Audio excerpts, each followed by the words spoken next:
Alright, what's up guys? Today I'm using a mini tripod, which means my phone's not so close to my face. So if all else fails, at least I've got that win. Now, what I want to talk about today is the importance of failing often in a short amount of time. Not only failing so many times, but failing in a safe way so that you're still in the game, so that we can continue to fail until we succeed. I was just riding my bike this morning and listening to a podcast with Seth Godin on it, and that was one of his ideas, and I've been getting into him lately and finding inspiration. The reason why it's important to fail is so that we can learn and get the feedback. And the more times we fail, the more feedback we get, and assuming we do incorporate the feedback, the more we're able to improve and actually develop and iterate and evolve, right? The alternative to that is to never fail, to do something safe and feel comfortable, but then have to expect reasonable results or ordinary results, right? So if we want something extraordinary, that can mean different things to different people.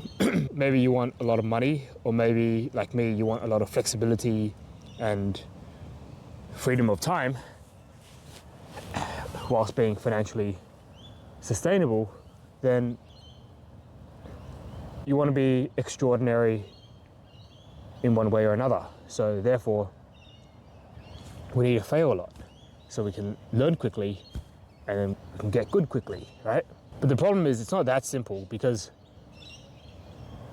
if we fail big, we might just lose the opportunity to play altogether. So we need to fail in a safe,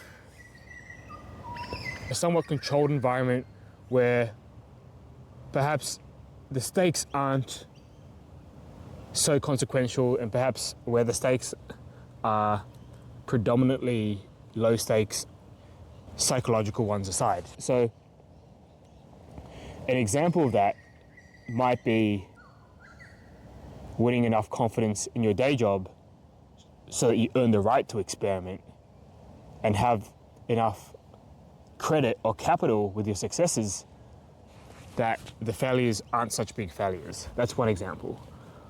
Another one is just experiment on the side while still delivering the main value, right?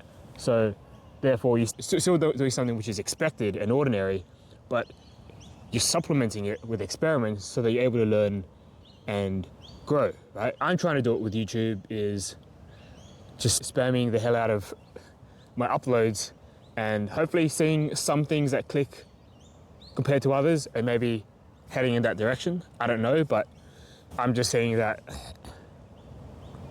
I'm not getting that many views on these videos, which I would say on the balance is somewhat encouraging and inspiring. Maybe it's just hard for me, but in a way it also evidence that it's not like all you need to do is upload videos and you get success in that way. So it proves that it's not a simple recipe kind of thing. Maybe it's the challenge aspect. But the thing we want to avoid is failing too big, that maybe that we're no longer welcomed in the game, or we're no longer willing to play the game because we're too traumatized or scarred. Now, some examples come to mind where, say if you've got a great opportunity, you're offered a job, and you stuff up big on your first shot, or maybe you don't have enough discipline to work yet, or maybe you're not fully invested yet, though it's something you want to do later.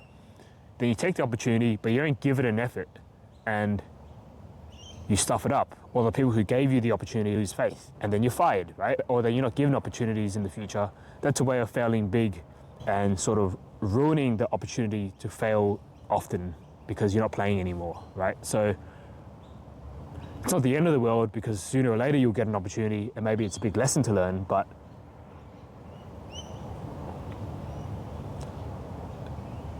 there's a lesson not to stuff up when you're given a chance, right? Stuff up big. Now, another example is, say if I were to post super controversial topics on YouTube, or do things that would get me cancelled, or would make me very unemployable when I'm looking for normal jobs, well, there's my ticket out of the corporate world where I wouldn't be able to play that game anymore, which is not something I'm willing to do. So you don't want to burn the boats in that way, in that sense. We want to fail often in a controlled, safe environment. Not a completely safe, but like a relatively safe and comfortable, where you're comfortable and you're allowed to experiment and give yourself permission to experiment and fail and get good very quickly. And we want to cut our learning curve by getting all the failures and learning from them, rather than learning too slowly or not learning at all. Anyway, that is my first video for the day.